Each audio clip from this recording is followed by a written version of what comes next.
Hi friends, నమస్తే. ప్రజాసేవ తెలుగు ఛానల్కి స్వాగతం. మన ఈరోజు టాపిక్ ఏంటి అంటే లేబర్ కార్డుకి సంబంధించినటువంటి అప్లికేషన్ ఫారంని ఏ విధంగా ఫిల్ చేయాలో క్లారిటీగా చెప్పండి అని చెప్పేసి మన సబ్స్క్రైబర్స్ అండ్ వ్యూవర్స్ అయితే కామెంట్ రూపంలో అడగడం జరుగుతుంది.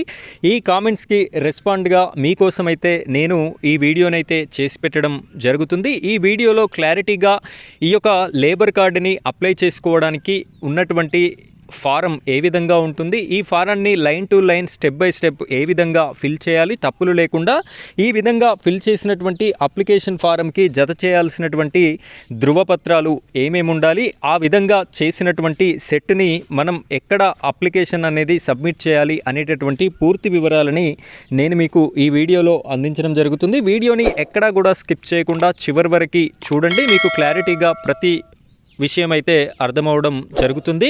ఇప్పుడైతే మనం ఈ వీడియో టాపిక్లోకి వెళ్ళిపోదాం. ఫ్రెండ్స్, ఇక్కడ చూడండి, మీకు డిస్ప్లేలో కనిపిస్తున్నటువంటి ఫారం వచ్చేసి తెలంగాణ భవన మరియు నిర్మాణ కార్మికుల సంక్షేమ మండలి నందు భవన నిర్మాణ కార్మికునిగా కార్మికురాలిగా నమోదు చేసుకున్నట్టుకి దరఖాస్తు అని చెప్పేసి కనిపిస్తుంది. ఇక్కడ మీరు ఎవరి పేరు మీద అయితే దరఖాస్తుని చేయదలుచుకున్నారో వారికి సంబంధించినటువంటి ఫోటోని ఇక్కడ జత చేయవలసి ఉంటుంది. రైట్ కార్నర్లో బాక్స్ ఉంది. నెక్స్ట్ వచ్చేసి ఇక్కడ ఆధార్ కార్డు నెంబర్ అనేది ఎంటర్ చేయాలి. రేషన్ కార్డు నెంబర్ని కూడా మీరు రాయవలసి ఉంటుంది. ఈ విధంగా రాసిన తర్వాత ఇక్కడ మీరు ఎవరి పేరు మీద అయితే ఈ కార్డు చేస్తున్నారో కార్మికుని లేదా కార్మికురాలి పేరుని రాయండి. నెక్స్ట్ మొబైల్ నెంబర్ రాయండి. ఇక్కడ క్యాస్ట్ని ఎంచుకోండి. మీ యొక్క పుట్టిన తేదీ ఎంత ఉంటే అంత రాయవలసి ఉంటుంది. ఈ విధంగా రాసిన తర్వాత ఇక్కడ తండ్రి లేదా భర్త పేరుని రాయండి.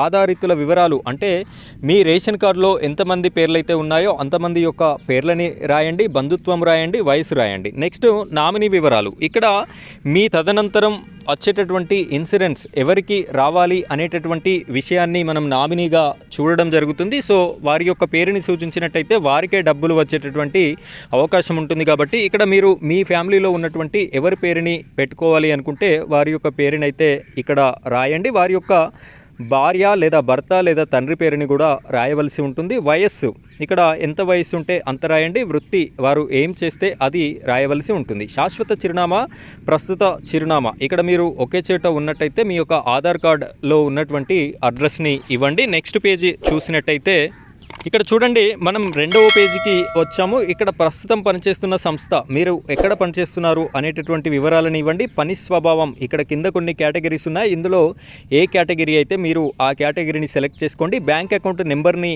ఇవ్వండి. బ్యాంకు పేరుని రాయండి. బ్రాంచ్ పేరుని రాయండి. ఏ ఊరిలో ఉందో బ్యాంక్ ఆ యొక్క ఊరి పేరు రాయండి.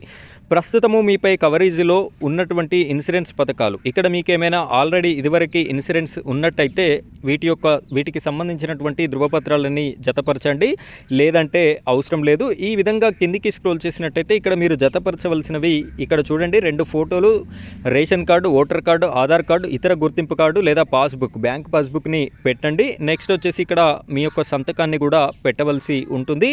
ఈ విధంగా అన్నీ ఫిల్ చేసి మీ సంతకాన్ని పెట్టిన తర్వాత దీనికి కావలసినటువంటి జిరాక్స్లని జత చేసి మీరు ఈ యొక్క అప్లికేషన్ ఫారం సెట్ని ప్రతి జిల్లాలో కూడా, తెలంగాణ రాష్ట్రంలో ప్రతి జిల్లాలో కూడా 2-3 మీ సేవలకి ఈ లేబర్ ఇన్సూరెన్స్ని చేయడానికి అవకాశాన్ని అయితే ఇవ్వడం జరిగింది. అక్కడికి వెళ్ళి మీరు ఈ అప్లికేషన్ని సబ్మిట్ చేయండి. దీన్ని ఆన్లైన్ చేసి మీకు ఒక సెట్ని అంటే రిసిప్ట్ని కూడా ఇవ్వడం జరుగుతుంది. దాన్ని జాగ్రత్తగా భద్రపరుచుకొని సో మళ్ళీ 10 నుండి 15 రోజుల లోపు మీకు ఈ లేబర్ కార్డు అనేది అదే మీ సేవా సెంటర్కి వెళ్ళినట్టయితే రిసిప్ట్ తీసుకొని మీకు ఈ కార్డుని అయితే ఇవ్వడం జరుగుతుంది.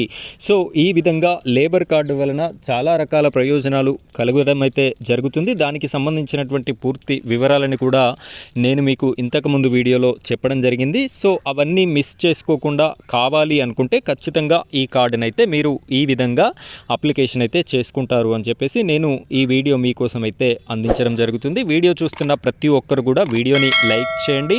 అదేవిధంగా మన వీడియోని షేర్ చేసి సబ్స్క్రైబ్ చేసుకుంటారు అని చెప్పేసి కోరుకుంటున్నాను. Thank you friends, thank you very much.